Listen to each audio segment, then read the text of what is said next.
Halo, Assalamualaikum. Bisa diterima ya suara saya ya?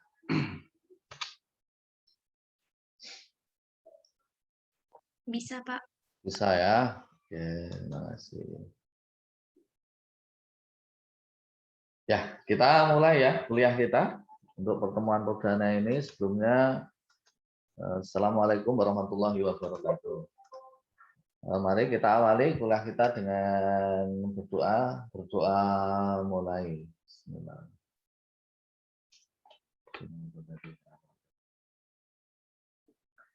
Amin, terima kasih. Ya, semoga Anda semuanya yang ikut kuliah saya pada kesempatan kali ini, maka telah analisis perancangan sistem informasi semuanya dalam keadaan sehat walafiat, gitu ya. Walaupun kita masih dalam masa pandemi, semoga ini tidak mengurangi semangat kita dalam belajar.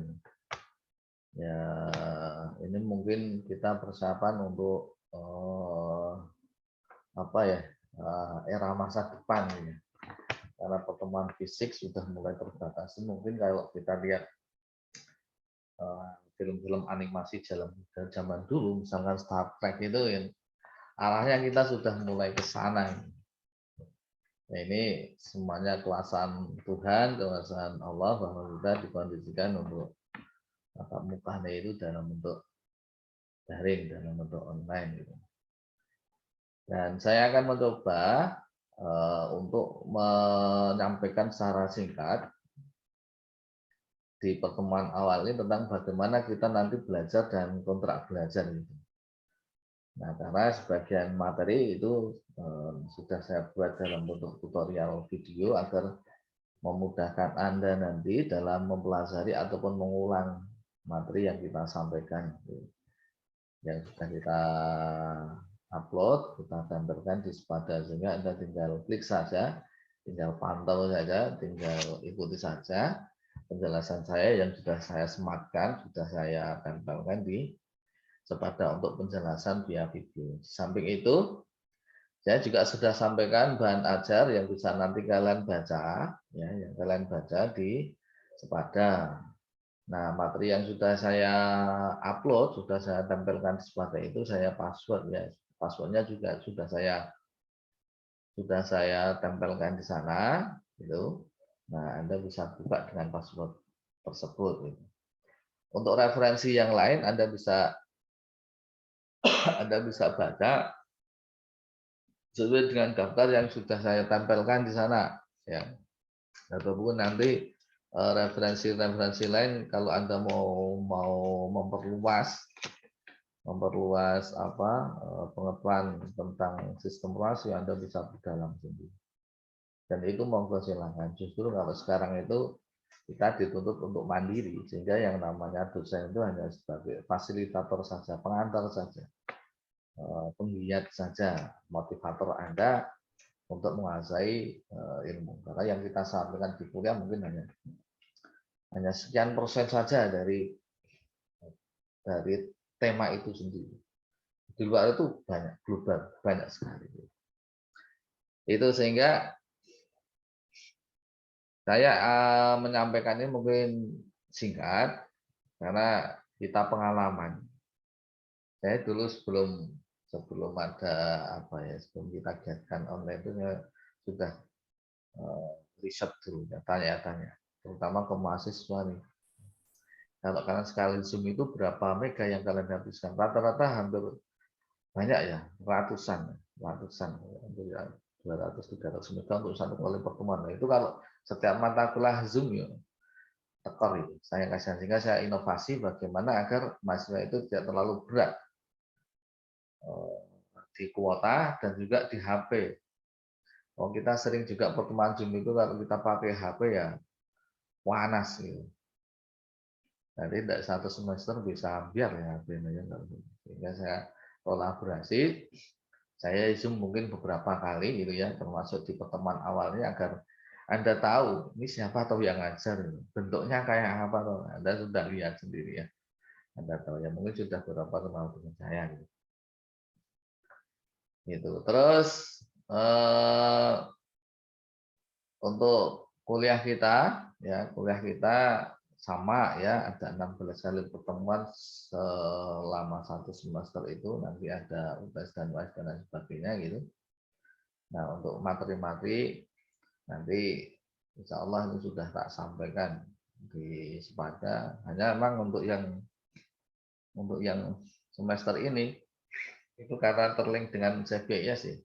Ya kemarin itu sebenarnya saya udah tahun lalu itu udah buat komplit itu sebenarnya dari materi awal sampai dengan akhir, tapi karena kebijakan auto auto link ya, auto link dari CBS ke Sepada itu muncul mata kuliah baru ya, saya harus ekspor import lagi dari semester yang sebelumnya ke yang sekarang, sehingga mungkin saya baru setting yang kelas ini, nanti kelas berikutnya insya Allah setelah ini kita setting agar sama gitu, sehingga jangan sampai bingung kok mata kuliahnya absif banyak sekali, ini yang dipakai yang mana. Yang dipakai adalah yang belakangnya itu, kalau untuk semester sekarang ya 211 2021 ya. Nah kalau yang ada 2020 berarti untuk yang kemarin ya. Yang kita pakai yang 2021, nanti kita ekspor bahannya, kita import ya bahannya dari sana. Nah, kemarin juga saya sempat ke admin gimana kalau kita pakai yang Pak, yang semester dulu, karena sudah tak siapkan lama ini. Kalau pakai yang baru saya harus nyeting lagi, import lagi. Gitu. Pak itu udah otomatis dari terlink dengan CBS. Oh ya sudah. Ya mau nggak mau kita import nanti materi dari yang semester sebelumnya. Ini tak sampaikan biar Anda nggak bingung, karena kan ini baru ini di Anda ya. Biar Anda tidak bingung ini kok ada double-double kayak gini. Ya, otomatis kuncinya di belakangnya itu ada angka 2021, 2021. Itu untuk sepadanya ya. Ya, walaupun nanti materi itu saya sampaikan secara e-learning ya, secara e-learning, tapi kuncinya di Anda tetap harus presensi. Anda harus tetap presensi seperti kita kuliah biasa itu. Materi itu sudah kita sampaikan, karena materi kan bisa dibaca kapan saja. Anda mau lihat YouTube penjelasan saya, video penjelasan itu kapan saja tetap bisa. Tapi untuk presensinya kita batasi, sehingga Anda harus tetap presensi. Kalau materi, tugas bahkan sudah tak sampaikan, tak setting itu untuk dikerjakan selama 1 minggu, sehingga bisa Anda kerjakan upload kapan saja. Nah, tapi untuk presensi harus sesuai dengan tepat waktu, dan jangan sampai ketika terkait dengan tugas ini, usahakan sebelum waktunya itu Anda sudah harus submit ya. Syukur begitu Anda hari ini kuliah, nanti Anda tugas, nanti Anda kerjakan, Anda submit, Anda upload gitu ya, Anda upload di Sepada gitu. Nah untuk menghindari kebocoran atau copy paste, maka ini ya nanti kalau tugas ya nanti tulis tangan, scan, gitu, upload cepat gitu. Nah, kalau copy paste ya nanti enggak, saya nilai kejujurannya agak kesulitan. Tapi kalau tulisan tangan ya bisa. Yang penting Anda kumpulkan, Anda kerjakan semampu Anda, gitu. Anda kumpulkan, Anda submit, jangan sampai telat. Karena ini yang bekerja itu sistem, bukan saya. Sehingga kalau Anda telat, ya otomatis tidak masuk di database Sepada, sehingga tidak akan terlihat. Nah, saya nilainya ya berdasarkan yang ngumpul, gitu. Sehingga jangan sampai ada komplain di belakang hari. Anda atur sendiri, Anda timing sendiri, Anda schedule sendiri, kapan harus kerjakan, kapan harus upload atau submit tugas. Demikian juga dengan UTS dan UAS itu sama ya, jangan sampai telat juga, itu juga sampai juga. Yang Anda bisa fleksibel itu di materi, yaitu di materi itu Anda bisa fleksibel, tidak harus Pak baca selesai. Tapi kalau Anda mau disiplin tepat waktu, oh ini kuliahnya sekarang, saya lihat sekarang, saya tonton sekarang, saya baca sekarang, saya kerjakan sekarang, nah itu top, itu bagus. Karena sebenarnya kuliah di perguruan tinggi itu sudah tersetting kok sebenarnya, enak kok. Artinya kalau Anda ikuti alurnya saja, maka Anda itu sebelum pas 8 semester harusnya sudah lulus, sudah selesai. Sudah selesai. Itu rata-rata. Sehingga kalau Anda itu lulusan di atas 8 semester, berarti sudah di bawah rata-rata. Nah, itu sudah disesuaikan dengan kemampuan kita sebagai manusia. Itu tentang pembelajaran di e-learning, materi tadi sudah tak sampaikan ya, ada video, ada teks sudah. Kemudian nanti kalau ada beberapa yang perlu untuk saya jelaskan, oh ini tingkat kerumitannya tinggi nih. Mungkin saya akan umumkan untuk kita adakan Zoom itu. Tapi kalau yang sudah kita perkirakan Anda teks, Anda sudah bisa paham ya teks saja. Sambil mengurangi penggunaan kuota Anda dan HP Anda agar lebih awet. Informasi dan lain sebagainya akan kita sampaikan mulai pada ini tentang cara belajar kita. Kemudian kalau kita pas Zoom ini, monggo saya tidak haruskan Anda itu untuk Pak saya izin ke belakang, tidak usah, kalau mau belakang ya ke belakang saja. Dan kalau harus webcamnya dihidupkan, enggak, kalau saya harus monggo saja lah. Nah, mungkin Anda kan juga baru bangun tidur dan lain sebagainya. Daripada saya mah lihat Anda enggak enak, yang penting ya itu kita yang penting materi ini bisa tersampaikan, Anda bisa dapat dengan komunikasi. Gitu. Oke, saya akan untuk materi pertama nanti Anda sudah mulai bisa lihat di video saya, di penjelasan saya di video pada itu ada. Saya akan sampaikan kontrak belajar atau apa kisi-kisi dari mata kuliah kita ini. Apa tuh analisis dan perancangan sistem informasi? Jadi ini adalah sebuah sistem ya, sistem informasi. Jadi kalau kita membahas tentang informasi, maka kita akan bahas tentang data yang diolah jadi informasi. Data diolah jadi informasi. Nah, proses pemanfaatan pengolahan informasi ini itu menggunakan yang namanya teknologi informasi. Sehingga Anda harus jeli membedakan antara information system dan teknologi informasi. Information technology. Information system, sistem informasi, dan information technology, teknologi informasi. Kalau sistem informasi adalah pengolahan data menjadi informasi, kalau teknologi itu alatnya. Teknologi informasi itu alatnya.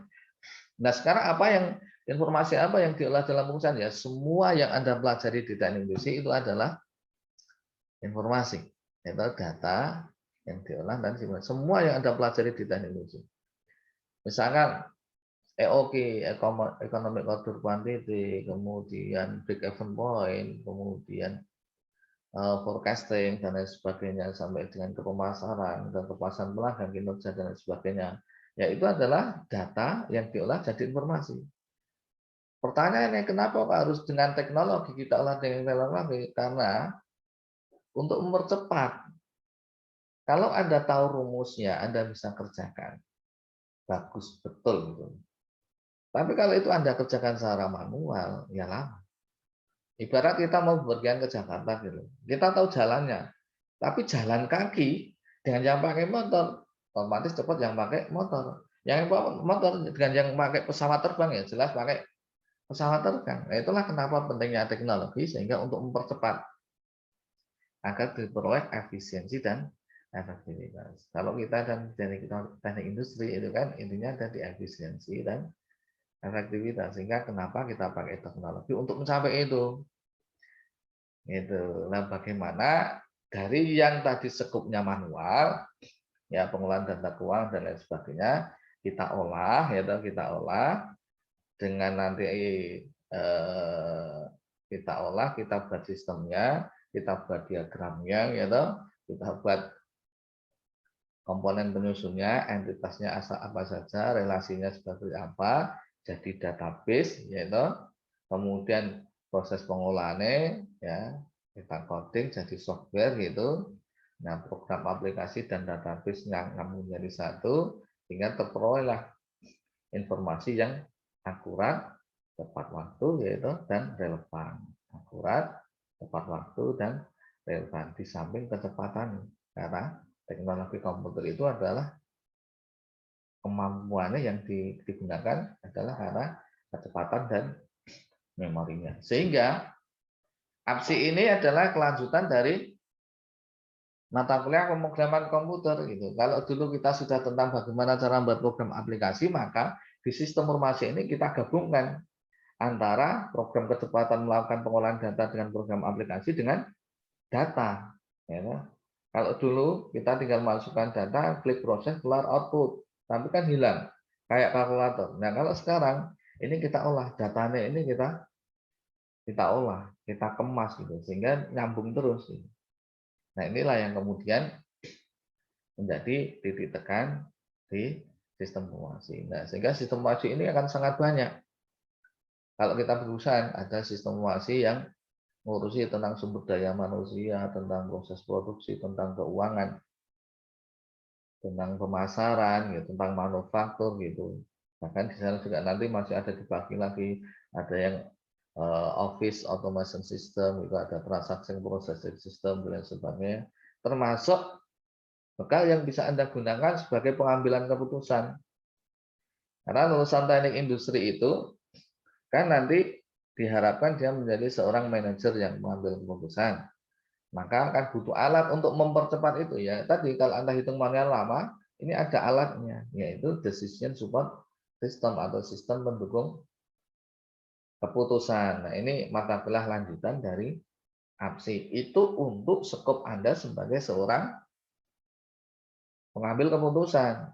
Nah, yang untuk perusahaan ada juga, yaitu namanya ERP, Enterprise Resource Planning. Itu dia mata kuliah pilihan berikutnya. Sehingga Anda tidak perlu khawatir tentang besok saya mau skripsi tentang apa nih. Tidak perlu khawatir. Kenapa? Sangat banyak. Semua yang Anda pelajari di teknik industri itu, metode apapun itu, jadi skripsi dengan mengubahnya menjadi sebuah sistem informasi. Kenapa? Karena kata kuncinya adalah untuk mendapatkan efisiensi dan efektivitas. Gitu ya.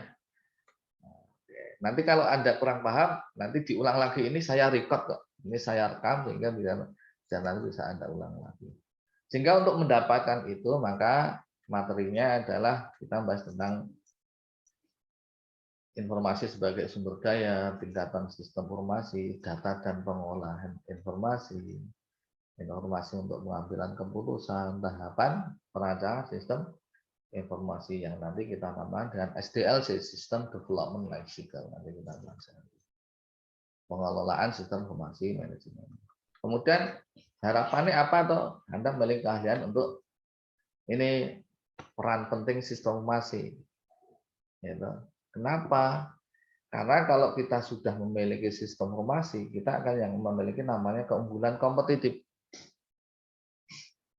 Kalau kita sudah berada di area perlombaan, area persaingan, gitu, kita lomba gitu misalnya, sama saya punya kriteria sama, tinggi badan, berat badan, tinggi badan, umur dan sebagainya. Nah, siapa nanti yang akan jadi menang? Tentu saja yang tercepat. Yang tercepat.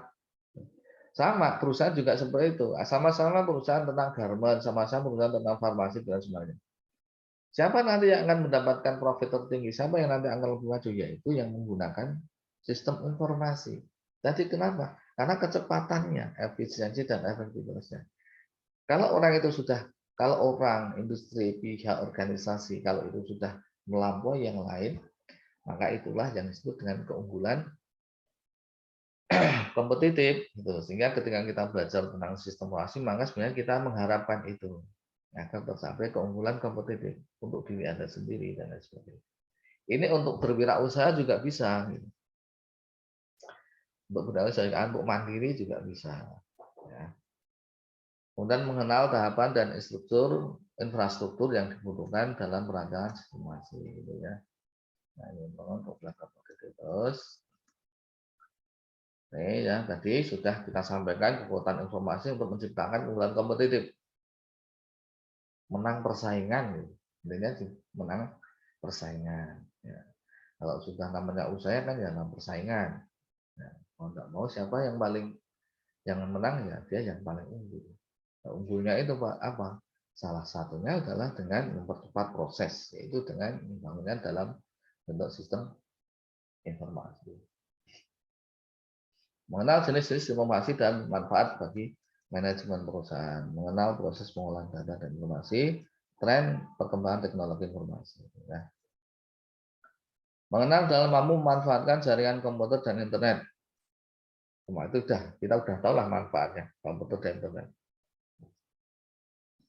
Hampir jadi makanan kita sehari-hari. Bahkan mungkin kita lebih butuh ini daripada yang lain. Kita bangun tidur langsung biasanya cari HP. Ada update terbaru apa nih di grup, di informasi dan lain sebagainya. Hanya jangan sampai kita terbanjiri. Artinya apa? Selektif lah. Ketika kita pengen tahu informasi, selektif. Biar kita tidak kebanjiran informasi. Sama-sama informasi masuk. Kita sharing ya. Kita filter ya. Kita saring itu. Kita ambil yang positif, yang baik-baik. Terus ini mengenal informasi untuk pengambilan keputusan jelas. Yaitu semakin kita cepat menerima data informasi, maka kita akan semakin cepat mengambil keputusan. Termasuk perusahaan juga seperti ini.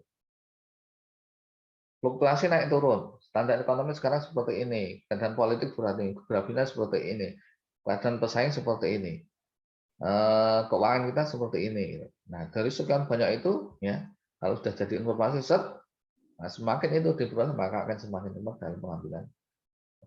Orang yang semakin cepat mengambil keputusan maka dia akan semakin cepat dalam bertindak.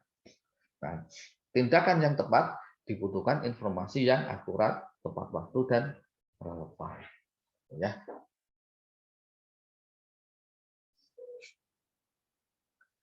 Mengetahui konsep-konsep dasar perancangan dan pengembangan sistem informasi dan mampu mengembangkan aplikasi komputer untuk kepentingan manajemen perusahaan. Ya. Industri perusahaan. Ya, mampu menjelaskan definisi, fungsi arsitektur dan peran sistem informasi di industri, mampu membuat rancangan prototipe sistem informasi sederhana. Kalau dulu kita minta membuat kelompok gitu, kemudian nanti merancang sebuah sistem informasi kalau dulu, tapi nanti kita lihat kondisi ya. Kita lihat kondisi karena Anda kan kalau dulu bisa ketemu langsung gitu. Kemudian ya coba nanti kita formatkan nanti formulasinya seperti apa. Materi apa saja ini nanti bisa Anda baca ya, pengetahuan informasi, jenis informasi, sumber daya informasi, kemudian perangkat sistem informasi, basis data, komunikasi data, terus tahapan, ya, alat bantu, manajemen, kemudian jenis-jenis, ya, transaction process system, manajemen information system, decision support system, dan sebagainya. Ya. Aplikasi penerapan, kemudian informasi berbasis internet. Saya kamu dari sebagian ada di mata kuliah bagian ya. Ya, terus siapa yang bisa Anda baca? Banyak ya. Banyak. Tapi kalau Anda membaca di bahan ajar saya juga insya Allah itu sudah mencukupi untuk pengetahuan bisa. Tapi kalau Anda pengen expert ya sebaiknya banyak. Di antaranya ini nih bisa pengantar sistem informasi, aplikasi ini yang paling populer di teman-teman yang belajar SI, Information System informasi. Informasi manajemen, Gordon Davis, Wahyu Winarno, sistem informasi manajemen, dan lain sebagainya. Kalau yang mau bahasa Inggris, kalau Anda tidak alergi, ini ada Information Technology World, Management Information System, dan lain sebagainya. Ini referensi-referensi yang bisa Anda gunakan. Ya, terus, nah, tapi kalau Anda pengen sederhana ya baca saja di bahan ajar saya. Gitu, ya. Ini tentang sekilas sistem informasi. Nanti masuk ke materi 1, Anda bisa mulai melihat penjelasan saya di video yang sudah saya sematkan di sepada. Itu. Plus Anda juga bisa baca bahan ajar yang sudah saya uploadkan, yaitu di sepada Anda download dan Anda baca. Yaitu. Di situ juga sudah saya sampaikan di sepada ada tugas yang bisa Anda kerjakan dengan sekian rentang waktu. Saya kira itu yang saya sampaikan, semoga singkat, padat, bisa diterima. Kalau Anda masih ada yang kurang paham, nanti bisa lihat lagi tayangan ini saya record, nanti saya uploadkan lagi, biar Anda bisa ulang lagi dengan penjelasannya. Saya kira itu. Ada pertanyaan? Tidak ada? Tidak ada ya? Nah, kalau tidak ada, semoga bisa dipahami. Terus manfaat, nanti kalau ada pertemuan Zoom lagi akan saya umumkan. Kalau ada informasi apapun nanti kita umumkan melalui sepada, gitu ya. Oke, semuanya sehat-sehat semuanya ya. Ada pertanyaan? Tidak ada? Tidak ada ya.